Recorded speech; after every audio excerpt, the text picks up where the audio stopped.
رسالت نعرہ رسالت نعرہ حیدری نعرہ حیدری بر محمد و آل محمد بلندتر صلوات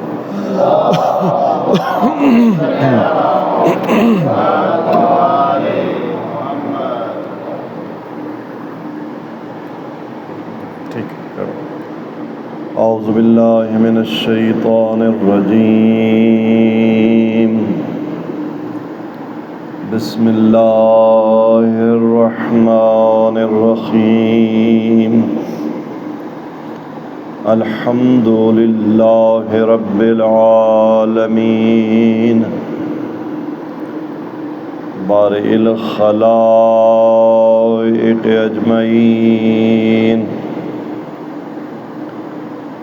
الحمد للہ الذی تخیرت فی اشعة انوارہ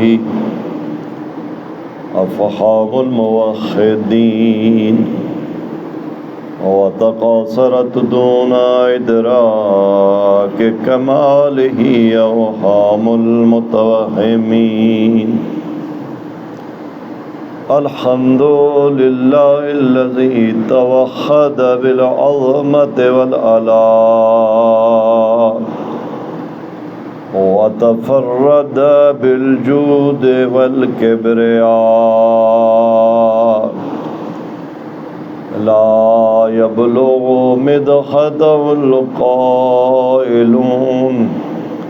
سبحان اللہ عما یصفون بلندتر صلوات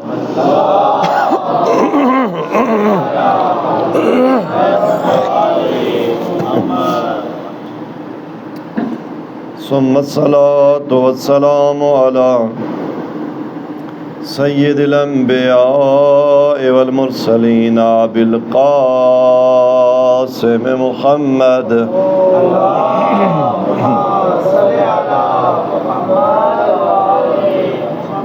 والصلاة والسلام على اہل بیت الطیبین الطاہرین المنتجبین واللعنة الدائمة على أعدائهم أجمعين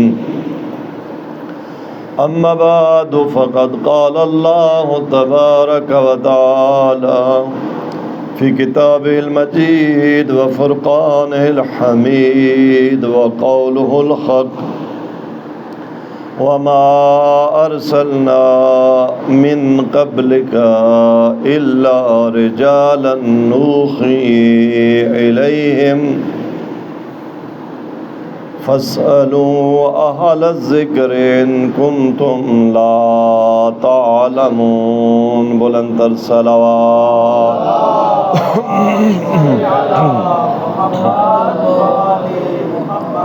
اپنے گناہوں کی مغفرت کے لیے، اپنی حاجات کی برابری کے لیے ایک دفعہ پھر بھی بآواز بلند صلوات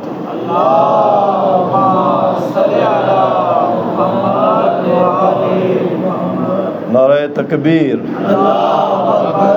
نعرہ تکبیر نعرہ رسالت نعرہ رسالت نعرہ حیدری نعرہ حیدری بر محمد و آل محمد بلندتر صلوات نہیں ہاتھ میں رکھنا، وہ سیٹ نہیں ہوتا، اس کو رہنے دیں۔ عزیزان گرامی، سابقہ دنوں کی گفتگو ایک ایک جملہ، تاکہ جنہیں بات معلوم نہیں انہیں یاد معلوم ہو جائے، جنہیں معلوم ہے ان کے لیے دہرائی ہو جائے۔ ہم گفتگو کے پہلے حصے میں انسان کے قرآنی تصور پر بات کر رہے ہیں۔ کسی یونیورسٹی کے انسان شناسی کے کورس کو ہم بیان نہیں کر رہے، وہ نصاب نہیں پڑھ رہے ہیں۔ ہم قرآن کا انسان شناسی کا جو نصاب ہے اس کے چند ایک درس وہ یہاں پہ دہرا رہے. انسان کے قرآنی تصور میں انسان اپنے بدن کے لحاظ سے بھی، اپنی روح اور اپنے نفس کے لحاظ سے بھی کائنات کی بہترین اور برترین مخلوق ہے. اور خداوند تبارک تعالیٰ نے جتنی کائنات خلق کی، اپنی کسی مخلوق پر اتنا نہیں اترایا جتنا انسان کو خلق کرنے پر اترایا. خدا نے گویا اپنے آپ کو داد دی ہے. یہ ہوتا ہے ہمارے ساتھ اس طرح کہ اگر میں ایک لکھاری ہوں تو بعض اوقات میں اپنی جو بہت کمال کی تحریر ہوتی ہے نا، اس پہ خود اپنے آپ کو داد دیتا ہوں. آج تم نے یہ مقالہ لکھا ہے. معمار جب کمال کی بلڈنگ بنا لیتا ہے اپنے آپ کو داد دیتا ہے، یہ ہوئی نا بلڈنگ، یہ ہوئی بلڈنگ. خداوند عالم نے سب کچھ خلق کیا، کہکشائیں، کتنے پتہ نہیں سورج ہیں اس کائنات میں، کتنے ملکی ویز، کتنے سیارے، کتنے ستارے، کتنے آسمان، زمین، سمندر، سب کچھ. لیکن کہیں ہمیں کسی چیز کی تخلیق پر یہ کہتا نظر نہیں آتا فتبارک اللہ، یہی نظر تھا. لیکن جب انسان کو بنا لیا تو پھر فرمایا فتبارک اللہ احسن الخالقین. تسی بھی خالق ہو،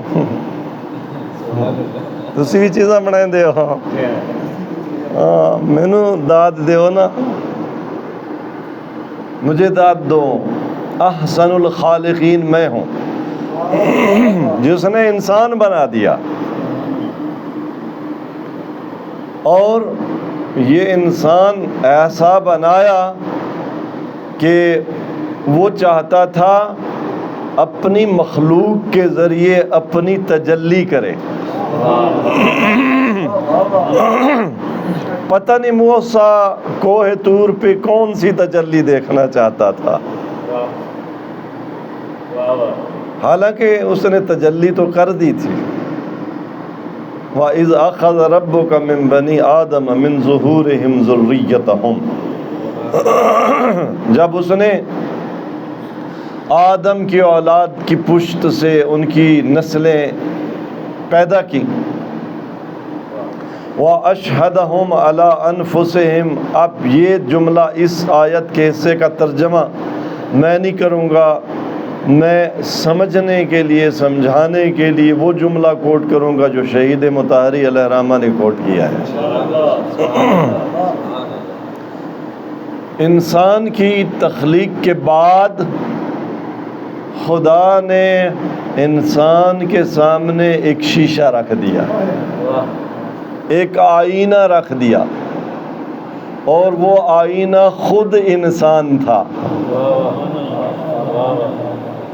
حسنین کے سامنے حسنین رکھ دیا،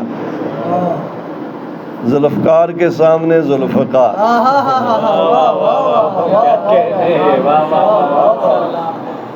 اور کہا دیکھ ذرا آئینہ. وَأَشْهَدَهُمْ عَلَىٰ أَنفُسِهِمْ. اچھا، اب سمجھنے کے لیے خدا آگے پیچھے نہیں ہوتا. میں بیٹھا تھا یہاں، میرے آگے رکھ دیا آئینہ، وہ بھی حسنین تھا. مجھے حکم دیا پشت سے ذرا آئینہ دیکھ. میں نے دیکھا آئینہ، میں نے دیکھا حسنین کو. خدا نے کیا پوچھا؟ کہا میں تیرا پالنے والا ہوں یا نہیں ہوں؟ سبحان اللہ، سبحان اللہ. مجھے آئینے میں کیا نظر آنا چاہیے کہ میں کہوں ہاں تو ہی میرا پروردگار ہے؟ مجھے آئینے میں اس کی پروردگاری نظر آئے گی تو کہوں گا نا تو ہی میرا پروردگار ہے۔ یہ تصویریں ہیں تیری ہی برا سمجھا ہے جسے تو نے۔ یہ خدا کی تصویر، اس کی ربوبیت کی تصویر، خدا کی تصویر، خدا کی ربوبیت کی تصویر۔ اچھا، مجلسیں بہت ہیں اور آپ جا سکتے ہیں وہاں۔ میں بہت سی جگہوں پہ مجھے دعوت ہی نہیں ہوتی کہ میں وہاں مجلس پڑھوں، اور بہت سی جگہوں پہ آپ جاتے ہی نہیں ہیں کہ وہاں سنیں۔ میں سننے والوں کو سنانے کے لیے، آپ سنانے والے سے سننے کے لیے۔ آپ کو تو سناؤں گا، گھبرا کے سنیں گے؟ آئے ہی آئے ہی سننے کے لیے ہے نا۔ اچھا، وہ بعض دوست، میرا گناہ تو ہے کہ میں نے فلسفہ پڑھ لیا،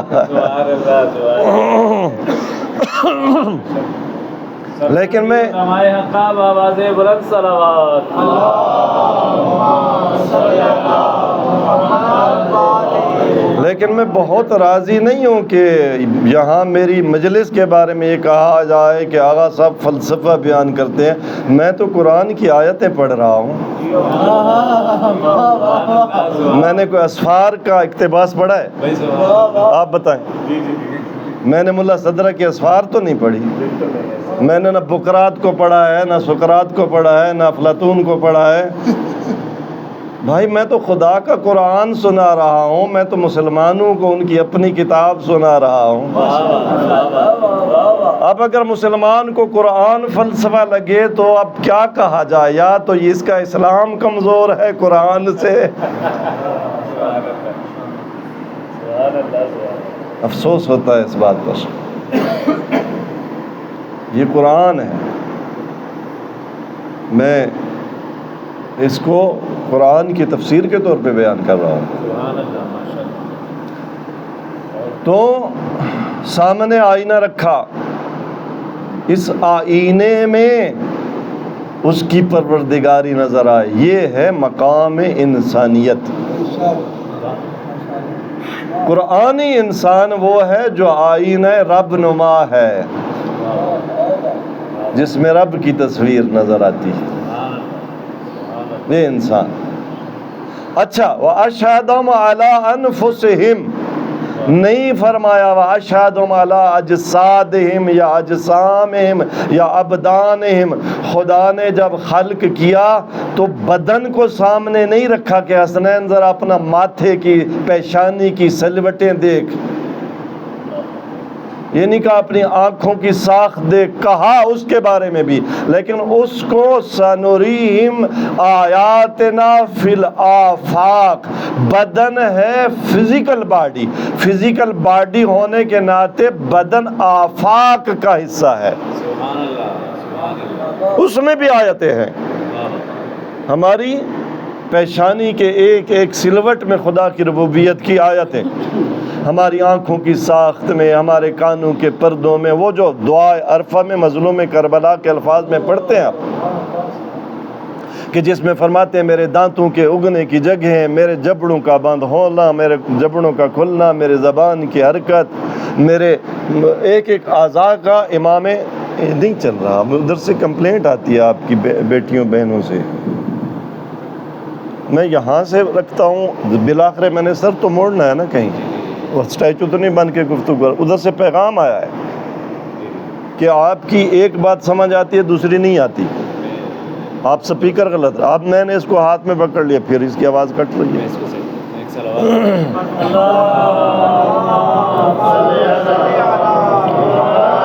یہ لوز ہے، نہیں اس میں نہ لگے، پھر وہی ہوگا، پھر میں بھی فکس ہو جاؤں گا نا۔ چلیں کوشش کرتا ہوں۔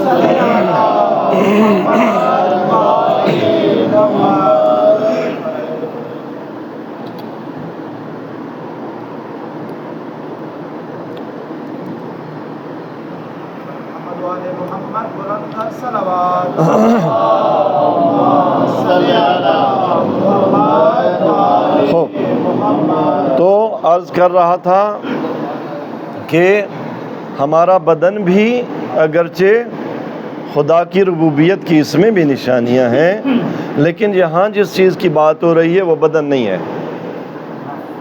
وَأَشْهَدَهُمْ عَلَىٰ أَنفُسِهِمْ، خدا نے بنی نوع آدم کے سامنے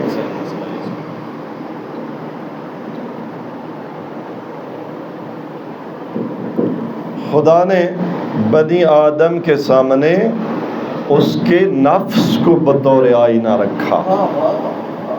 ترجمہ اور کروں، نفس کا لفظ سمجھ، اس کے میں کو،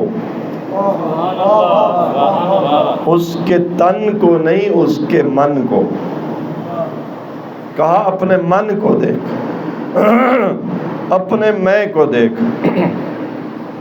تھوڑا سا آپ کی توحید کا لیول اوپر لے جاؤں، قرار نہیں ہے کہ جو ماں نے توحید پڑھائی تھی قبر میں وہی لے کے جانی ہے،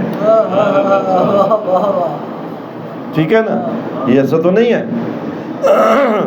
تم مولا الموحدین کے ماننے والے ہو، جن سے جب پوچھا گیا کہ اے علی کیا تو نے اپنے رب کو دیکھا ہے، تو آپ نے فرمایا میں اس رب کی بندگی ہی نہیں کرتا جسے دیکھا نہ ہو، میں اس رب کی بندگی ہی نہیں کرتا جسے، ہاں میں نے اس رب کو ان آنکھوں سے نہیں، میں نے دل کی آنکھوں سے دیکھا ہے، کیونکہ وہ ان آنکھوں سے نظر آنے والا، ان آنکھوں سے بدن نظر آتے ہیں، ان آنکھوں سے تن نظر آتے ہیں، من نظر نہیں آتے۔ من کو دیکھنا ہے تو من دیکھے گا، تن نہیں دیکھے گا۔ اچھا یہ بتائیں کہ کبھی ایسا ہوا ہے کہ آپ خود یا آپ کا کوئی بچہ، کوئی جاننے والا گہری سوچ میں بیٹھا ہو اور آپ کوئی بات کریں وہ سوچ میں اتنا گم ہو کہ آپ کی بات نہ سنے؟ ہوتا ہے نا سم ٹائمز۔ تو جب آپ اس کو ہلاتے ہیں، ایک دم سے سر ہلاتا ہے، گویا ہوش پہلے بھی بیداری میں تھا، گویا بھی جاگا ہے۔ آپ کیا پوچھتے ہیں؟ جملہ نارملی آپ پوچھتے ہیں کہ تم کہاں تھے؟ بھائی کہاں ہو؟ تو حالانکہ آپ کو بھی پتہ ہے یہیں بیٹھا ہے۔ یہ جو آپ نے پوچھا بھی کہاں ہو، مجلس میں ہو یا کسی اور جگہ ہو، میں بھی آپ سے پوچھ سکتا ہوں، آپ البتہ بھی سب یہاں ہیں۔ بندے بیٹھے ہوتے ہیں مجلس میں لیکن مجلس میں ہوتے، وہ جو یہاں تھا جس سے آپ پوچھ رہے تھے کہاں ہو، آپ کو بھی پتا تھا یہاں جو ہے وہ تن ہے، وہ اس کا من نہیں ہے، من کسی اور جگہ چلا گیا۔ اچھا میں کوئی اور مثال نہیں دیتا، من کہاں چلا گیا؟ من مولا حسین کا زائر تھا، ابھی کربلا میں تھا یہاں پر۔ آپ اس کو کہہ رہے تھے کوئی کام، وہ اس نے سنے ہی نہیں، گویا کان سالم تھے، وہی کان جو ہر بات سنتے ہیں، لیکن اس نے آپ کی بات نہیں سنی۔ آپ نے کندھا ہلایا، بھائی کہاں ہو؟ اس نے کہا اوہ کربلا کی یاد میں تھا، میں ذریعہ حسین کے سامنے تھا۔ اس سے پتہ چلا کہ من کو یہاں سے کربلا جانے اور آنے کے لیے ٹائم نہیں چاہیے، تن کو جانے کے لیے چاہیے وقت۔ بس پہ جائے گا تو کم از کم 5 دن، مثلا 4 دن، بائی ایئر بھی جائے تب بھی 1 دن لگ جاتا ہے، اور 24 گھنٹے، 48 گھنٹے، 72 گھنٹے، 100 گھنٹے، 120 گھنٹہ بدن کو چاہیے یہاں سے چلے اور مظلوم کربلا کی زری کے سامنے پہنچے۔ اور پھر اتنا وقت لگے واپس آئے، لیکن من کو وقت لگتا ہی نہیں ہے۔ یہ ابھی وہاں تھا اور اسی آن میں یہاں ہے۔ تو اس کا مطلب ہے تیرا من لا زمان ہے، تیرا من، اور تیرا من لا مکان بھی ہے۔ اس کو مکان، اس کا ہر وہ مکان ہوتا ہے جس جگہ اس کی توجہ چلی گئی۔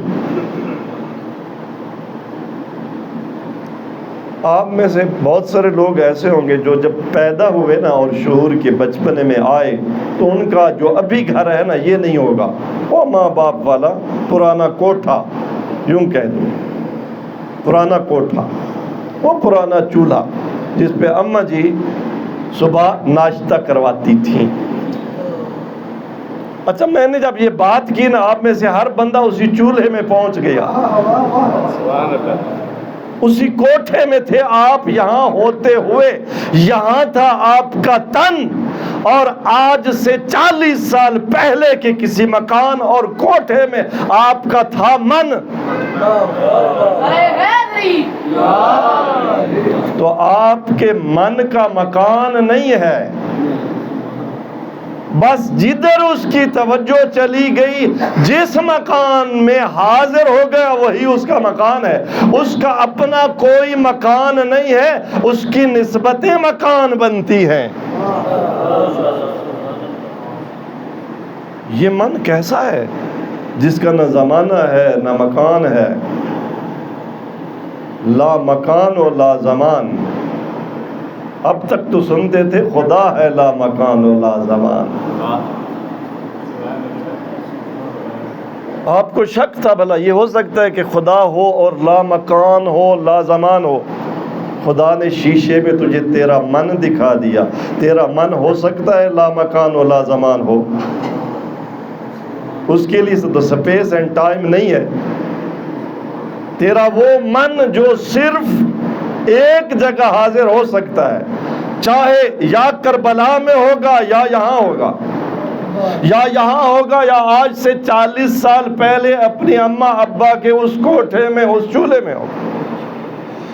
وہ ایک جگہ ہو سکتا ہے، لیکن میں نے آئینے میں تجھے اتنا دکھانا تھا کہ یہ ہو سکتا ہے کوئی ہو اور لا مکان و لا زمان ہو۔ تیرا من ہے لا مکان و لا زمان ہے، لیکن اتنا محدود ہے کہ ایٹ اے ٹائم 2 سپیسز اور 2 ٹائمز میں نہیں ہو سکتا۔ یا ابھی اس بچپنے میں ہوگا، یا اب کی جوانی میں ہوگا، یا اب کے بڑھاپے میں ہوگا، یا کربلا میں ہوگا، یا یہاں جناب اسد کاظمی کے گھر میں ہوگا۔ لیکن میں وہ ہوں جو لا مکان و لا زمان ہوں، ہر جگہ ہوں، لا یشغلہ سمع عن سمع۔ میری توجہ میں یہ نہیں کہ کربلا میں ہوا تو یہاں نہیں ہوں گا، نہیں، میں کائنات کے ہر ذرے کے دل میں، لیکن عین اسی وقت میں لا مکان و لا زمان۔ اب کبھی نہ پوچھنا کہ یہ کیسے ہو سکتا ہے کہ ایک ہستی ہو اور اس کے اجزاء نہ ہوں۔ تیرے من کے اجزاء کتنے ہیں؟ تیرا دایاں طرف ہے کوئی من کی؟ بدن کا نہ کہنا یہ میرا دایاں بازو ہے، یہ میرا بایاں بازو ہے، یہ تو تیرا تن ہے۔ وہ جو میں ہے اس کا کوئی دایاں ہے؟ میں کا ڈاکٹر صاحب آپ بولیں تھوڑا، کوئی بایاں؟ ذرا آدھا کر دیں۔ اچھا، اس کے من کو بہت سمجھ نہیں آ رہی۔ من کی ایک صفت ہے علم۔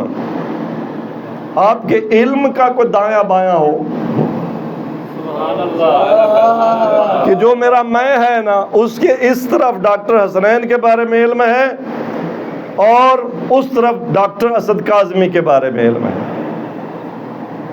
یہاں جغرافیہ کا علم ہے اور وہاں فرض کریں کہ سائنس کا علم. کوئی نقطہ تو میں فرق ہو بھائی. اس الماری میں جو ہے نا یہ بچی کے کپڑے رکھے ہوئے ہیں اور اس میں بچے کے رکھے ہوئے ہیں. تیرے میں کی کوئی الماریاں نہیں ہیں. اس میں تیرا علم وہی میں ہے, تیرا ارادہ وہی میں ہے. ایسا نہیں ہے کہ تیری نفرت کی جگہ کوئی اور ہو, تیری محبت کی جگہ کوئی اور ہو. وہی میں جس میں عشق رہتا ہے, اسی میں غضب و غصہ ہے.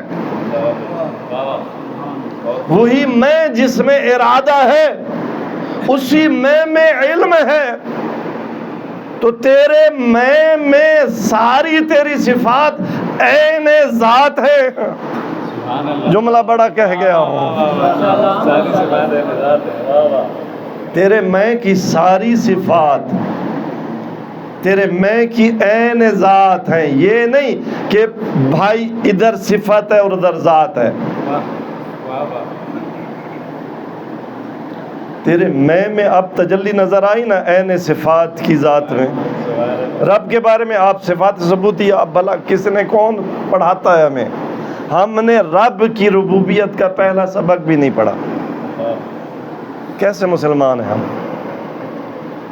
ہم نے سنا ہوا ہے نا کہ اللہ تبارک تعالیٰ کی دو طرح کی صفات ہیں, صفات ثبوتیہ, صفات سلبیہ. سلبیوں کو رہنے دیں. صفات ثبوتیہ کے بارے میں جس کا عقیدہ یہ نہ ہو کہ خدا کی صفات عین ذات ہیں, وہ صحیح مسلمان ہی نہیں ہے. ہمیں کوئی پڑھاتے ہی نہیں ہے, بتاتے ہی نہیں ہے. بس ایک دفعہ زبان سے کہہ دیا لا الہ, ایویں ہی مسلمان, ایویں ہی موحد. یہ جملہ کبھی سوچا کہ خدا کی ذات, خدا کی صفات عین ذات ہے؟ اچھا سمجھ نہیں آ رہا تھا خدایا یہ کیسے ہو سکتا ہے. اور خدا نے کہا حسنین اپنے میں کو دیکھ لینا, تیرے میں تیری محبت کہاں ہے, تیری نفرت کہاں ہے. الگ الگ کو ان کے کھانے ہیں. تیرا عشق, تیرا ارادہ, تیرا علم, تیری یہ جتنی میں کی خصوصیات ہیں ان میں کوئی تقسیم ہے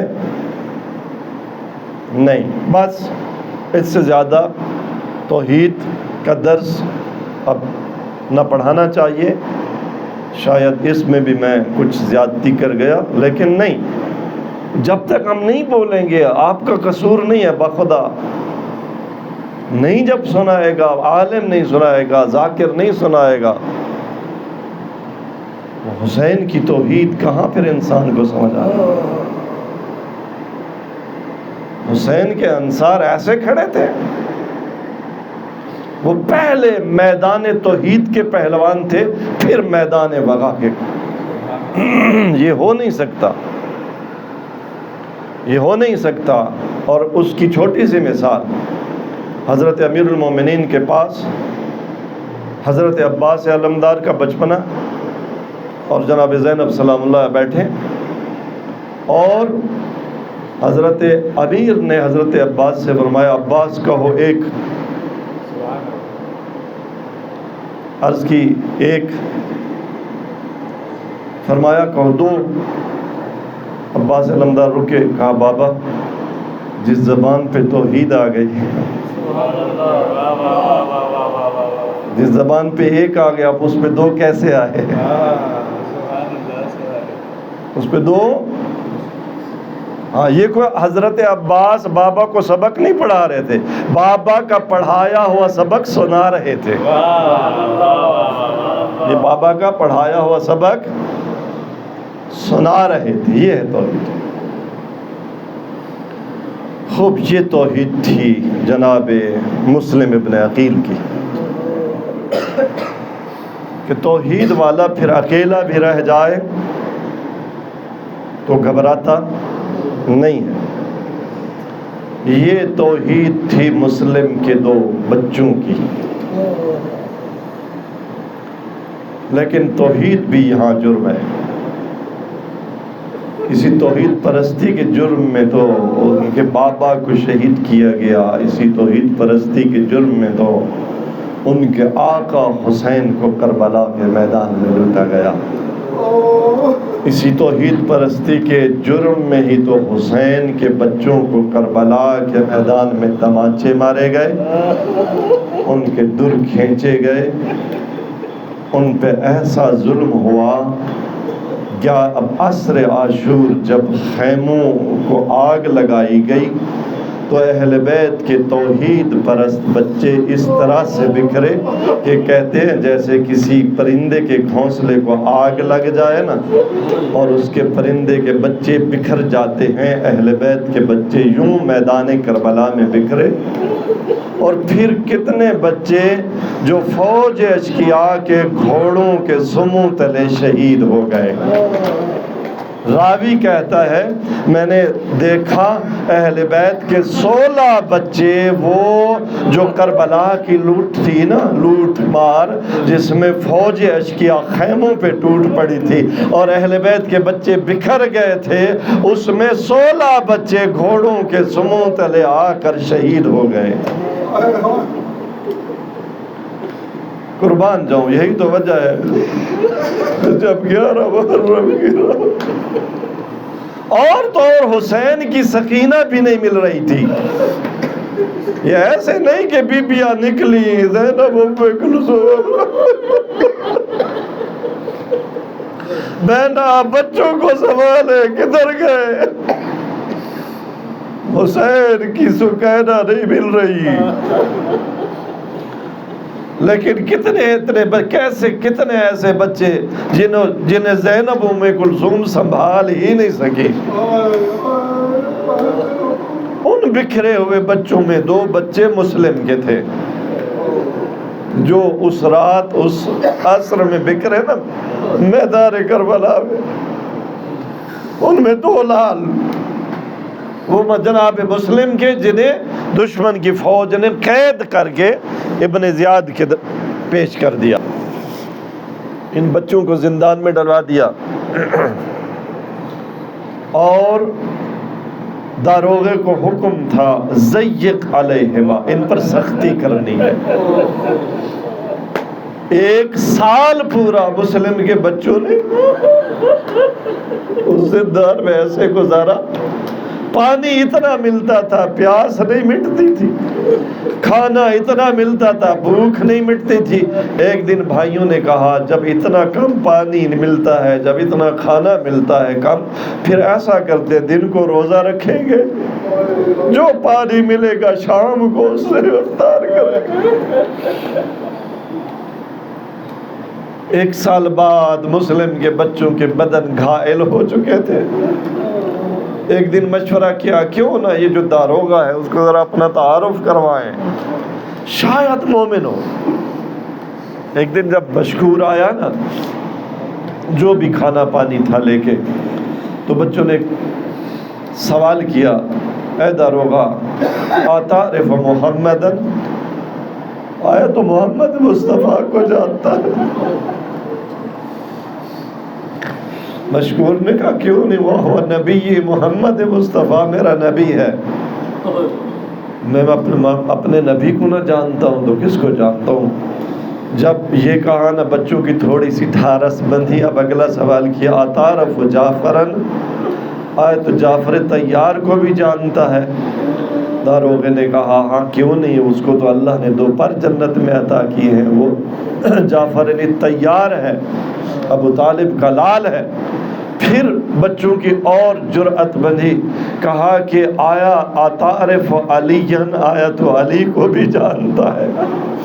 مشکور مومن تھا، اندر سے مومن تھا۔ اس نے کہا کیوں نہیں، مولا علی کو، اب لخت ابو طالب کے جگر کو میں جانتا ہوں، میرے امام ہیں۔ کہا کہ پھر ہمیں بھی تو جاننا، ہم تیرے آقا و مولا رسول خدا کی اولاد، فطرت مصطفیٰ سے ہم مسلم ابن عقیل کے بچے ہیں۔ جب مشکور نے یہ سنا نا، مشکور پاؤں میں گر گیا، ہاتھ جوڑ کے کہا کہ اے فطرت مصطفیٰ مجھے معاف کرنا، مجھے پتہ نہیں تھا تم کس کے بچے ہو۔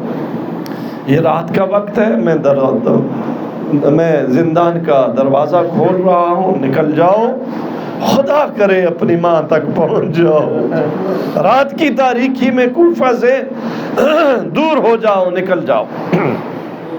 1 سال بعد رہائی ملی۔ 1 سال اگر پرندے کو بھی پنجرے میں رکھا جائے نا، اس کا دروازہ کھول بھی جائے تو وہ نہ چل سکتا ہے نہ اڑ سکتا ہے۔ مسلم کے لال رات کی تاریکیوں میں کوفہ کی گلیوں میں چلتے چلتے تھک گئے، ایک دروازے کے سامنے بیٹھ گئے۔ کسی وقت ایک بی بی نے گھر کا دروازہ کھولا، دیکھا 2 پھول جیسے معصوم لال دروازے پہ بیٹھے ہیں۔ اس بی بی نے دیکھا یہ پھول، آگے بڑھی، کہا تم نے کس کی گود اجاڑی ہوئی ہے؟ کون ہو تم اس رات کے اس وقت جہاں بیٹھے ہوئے؟ ان بچوں نے کہا امان دو گی تو بتائیں گے۔ اس بی بی نے امان دی۔ انہوں نے بتایا کہ ہم مسلم ابن عقیل کے لال ہیں۔ اس بی بی نے کہا آؤ، محمد مصطفیٰ کی اطرت میرا گھر کا دروازہ کھلا ہے، آ جاؤ، لیکن میرا ایک داماد ہے جو ابن زیاد کا خاص غلام ہے، اس کمرے میں سو جاؤ، آرام سے سو جاؤ، کہیں رات کو وہ آ نہ جائے، خدا کرے تمہاری رات خیر خیریت سے گزر جائے۔ آج پہلی رات 1 سال بعد، 1 سال 5 ماہ بعد بستر پر سوئے مسلم کے 2 بچے۔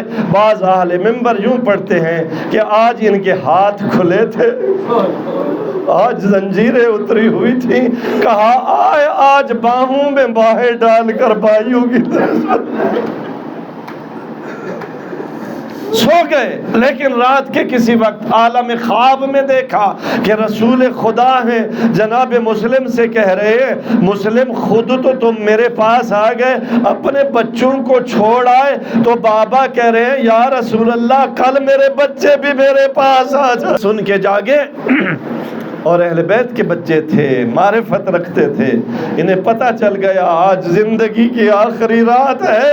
جب یہ خواب ایک دوسرے کو سنایا نا، دونوں رونے لگے کہ اب ماں سے ملاقات نہیں ہو سکتی، اب بہنوں سے ملاقات نہیں ہو سکتی، ہمارا خواب یہ بتاتا ہے یہ ہماری زندگی کی آخری رات ہے۔ بس آزادہ رو۔ ان کے رونے کی آواز حارث ملعون کے کانوں سے ٹکرائی، وہ اس کمرے میں آیا، تاریکی میں ہاتھ مارتا ہوا، ایک دفعہ اس ظالم کا ہاتھ شہزادوں کی زلفوں میں ٹکرایا، پتہ نہیں کتنے پیار سے اس نے اٹھایا، پھر تمانچے مارے اور گھر کے ستون کے ساتھ رسی کے ساتھ باندھ کر خود یہ سو گیا۔ میں کہوں گا قربان جاؤں شہزادوں، تم یہ سمجھے تھے آج کڑیاں کھل گئی، آج سکون کی نیند سوئیں گے، لیکن آج بھی ستون کے ساتھ قیدی ہے۔ صبح ہوئی، اس ملعون نے شہزادوں کو ساتھ لیا، تلوار اٹھائی، اپنے غلام کو ساتھ لیا، اپنے بیٹے کو ساتھ لیا، نہر کے کنارے ان کو شہید کرنے کی غرض سے آیا۔ جب شہزادوں نے دیکھا نا کہ ظالم کا ارادہ ہے ہمیں شہید کرنے کا، تو ایک جملہ کہا کہ انطلق بنا الی السوق فاستمتع باسماننا، ہمیں بازار میں لے جا، ہمیں بیچ دے، یوسف سے ہماری کام کی بس نہیں، ہم زہرا کے یوسف ہیں، تجھے بہت مال ملے گا، ہمیں بیچ دے، مال و دولت کما، اس سے لذت اٹھا۔ اس ظالم نے کہا نہیں، میرے دل میں خدا نے کوئی رحم رکھے نہیں ہے، میں تمہیں یہاں پہ قتل کروں گا۔ انہوں نے کہا اما ترحم صغار سننا، تمہیں ہمارے بچپنے پہ رحم نہیں ہے؟ تو اس ظالم کو اس نے کہا نہیں، میرے دل میں کوئی رحم نہیں ہے۔ جب دیکھا یہ معاف نہیں کرنے والا تو کہا پھر ہمیں اجازت دے، ہم 2 رکعت نماز تو پڑھ لیں۔ یہ نماز ان کے گھرانے کے بچوں کی بھی ہے جو دم شہادت بھی نماز پڑھتے ہیں۔ ظالم بدبخت تو منبر حسین پر بیٹھ کر نماز کی توہین کرتا ہے۔ ہمیں 2 رکعت نماز ادا کرنے دے۔ اس ظالم نے کہا اگر نماز تمہیں کوئی فائدہ دیتی ہے تو پڑھ لو، 2 رکعت نماز پڑھی۔ شہزادوں نے بارگاہ ربوبی میں ننھے ننھے ہاتھ اٹھا کے ایک دعا کی، یا حکیم و یا حلیم یا احکم الحاکمین، اے حلیم ذات، اے بہترین فیصلہ کرنے والی ذات، اس ظالم اور ہمارے درمیان تو بہترین فیصلہ فرما۔ اب اس ظالم نے اپنے غلام کو تلوار دی، ان کا سر تن سے جدا کر غلام نے نہر میں چھلانگ لگا دی، بیٹے کو اس نے انکار کر دیا۔ اب یہ ظالم آگے بڑھا، جب بڑے بچے کا سر تن سے جدا کرنے لگتا ہے، چھوٹا آگے بڑھتا ہے، کہتا ہے یہ میرے باپ کی جگہ ہے، پہلے مجھے شہید کر پھر اسے شہید کرنا۔ جب چھوٹے کو شہید کرنا چاہتا ہے، بڑا آگے بڑھتا ہے، کہتا ہے یہ میرے بیٹے کی جگہ ہے، پہلے مجھے شہید کر پھر اسے شہید کرنا۔ بس آزادارو، یہ ظالم آگے بڑھا، اس نے پوری بے دردی سے بڑے بھائی کی گردن پہ تلوار چلائی، ادھر سر تن سے جدا ہوا، ادھر لاش تڑپنے لگی۔ چھوٹے سے یہ منظر نہ دیکھا گیا، اس نے تڑپتی ہوئی لاش کو سینے سے لگایا۔ آزادارو، کربلا کی تاریخ میں 2 بچے ایسے ہیں جو دوسری لاش کے سینے پر ذبح ہوئے ہیں۔ پہلا بچہ حسن کا وہ معصوم جو میدان کربلا میں مولا حسین کے سینے پر ذبح ہوا، اور دوسرا مسلم کا چھوٹا بیٹا جو نہر فرات کے کنارے بڑے بھائی کے سینے پہ تھا۔ اس ظالم نے تلوار چلائی، سینے پر چھوٹے کو ذبح کر دیا۔ ننھے ننھے سے 2 سر یہ ظالم اٹھا کے کہاں پہنچا؟ ابن زیاد کے دربار میں پہنچا۔ لیکن اللہ جانے اس نے کیا ظلم کیا تھا ان چہروں پر، ان رخساروں پر۔ جب ابن زیاد جیسے ملعون کی بھی نظر پڑی نا ان بچوں کے سر پر، اس نے ایک دفعہ پوچھا، اے ظالم تو نے کیا کیا ہے؟ میں نے تجھے یہ تو نہیں کہا تھا کہ ان کو شہید کر، ان کو قتل کر؟ تو نے کیا ظلم کیا ہے؟ پوچھا، پوری داستان پوچھی۔ جب سنا نا کہ آخری وقت میں ان بچوں نے یہ دعا کی کہ یا احکم الحاکمین احکم بیننا و بینہم، تو کہا کہ احکم الحاکمین نے فیصلہ کیا ہے، کوئی ہے جو اس ملعون کو اسی جگہ لے جائے جہاں اس نے مسلم کے بچوں کو قتل کیا ہے، اور وہاں اس کا سر تن سے جدا کرے۔ میں بس آخری جملہ یہاں پر کہتا ہوتا ہوں اور مجلس ختم ہو جائے گی کہ میں کہوں گا مسلم کے بچوں کی ماں تو کتنی خوش قسمت ہے۔ تیرے بچوں کا قاتل وہ تو چند لمحوں میں اپنے انجام کو پہنچ گیا تھا، لیکن قربان جاؤں اصغر کی ماں کے، جس نے اصغر کے جلے ہوئے پنگوڑے کی ایک لکڑی بطور تبرک اپنے پاس رکھی ہوئی تھی، اور یہ دعا اور تمنا کرتی رہی اور پوچھتی تھی، اے سجاد آیا حرملہ پکڑا گیا؟ الا لعنت اللہ علی القوم الظالمین وسیعلم الذین ظلموا ومن قلب ينقلبون بار الہ۔